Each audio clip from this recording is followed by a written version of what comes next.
আসসালামু আলাইকুম।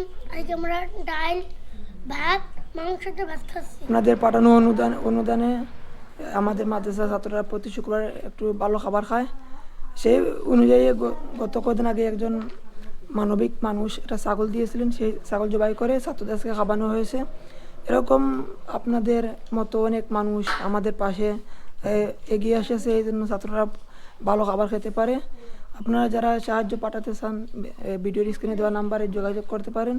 আমাদের মাদ্রাসা পরিচালক মোহাম্মদ মিজানুর রহমানের সাথে, ওনার সাথে যোগাযোগ করে আপনারা যে কেউ সাহায্য পাঠাতে পারেন। আমাদের স্টাফ সব দিয়ে প্রায় 70 জনের রান্না হয় রেগুলার। এখানে প্রতিদিন 70 জনের রান্না হয়, 3 বেলা খাওয়া দাওয়া।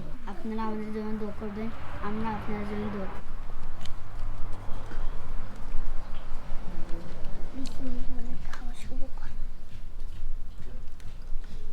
সুমন, আজকে কি দেখাচ্ছ? আমরা আজকে খাচ্ছি গোশ, শাকা, সাদা ভাত আর খাসি।